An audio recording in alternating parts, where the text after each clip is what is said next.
আশ্চর্যের ঘটনা ঘটে চলেছে পুরে ১ নম্বর ব্লকের মানাড়া অঞ্চলের আকারবাদ গ্রামের দক্ষিণ বহাল সহিসপাড়া এলাকায়। জলের জন্য ভেঙে যাচ্ছে বিয়ের সম্বন্ধ। দীর্ঘ ২০ বছর ধরে মেলেনি এই সমস্যার সমাধান। সম্প্রতি বিভিন্ন সংবাদ মাধ্যমে এই খবর প্রকাশিত হওয়ার পরেই নড়েচড়ে বসেছেন প্রশাসন।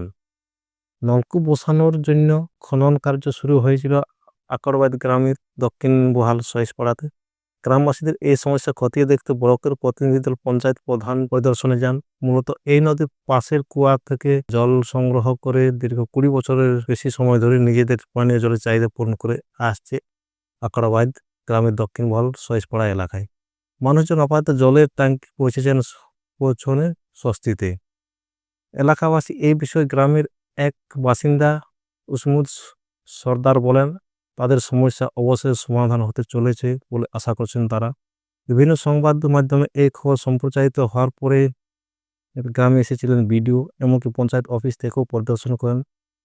তাদের আশ্বাস দেওয়া হয়েছে পানীয় জলের ব্যবস্থা করে দেওয়ার। যতদিন না পানীয় জলের ব্যবস্থা হচ্ছে ততদিন পর্যন্ত ট্যাঙ্ক পৌঁছে দেওয়া হবে। এতে খুশি হয়েছে তারা। হ্যাঁ, আমাদের এখন খুবই আনন্দ হয়েছে। এমন আনন্দ হয়েছে এগুলা করার পরেই, এই চ্যানেলে দেওয়ার পরেই আমাদের আজকে ভিডিও অফিস থেকে এসেছিল সবকিছু প্রতিনিধি সবাই, ব্লক থেকেও এবং আমাদের পঞ্চায়েত থেকেও, মানে যাগুলা স্টাফগুলো সবাই এসেছিল। এসে পরে সবকিছু আমাদের তদন্ত করে গেল, দেখাশোনা সবকিছু করে গেল। তাই আমরা একটা আশাও দিল থেকে জল ট্যাঙ্কি আসবে। আর যতদিন না আমরা এখানে একটা জলের ব্যবস্থা করতে পারছি ততদিন তোমরা জল ট্যাঙ্কি দেওয়া হবে।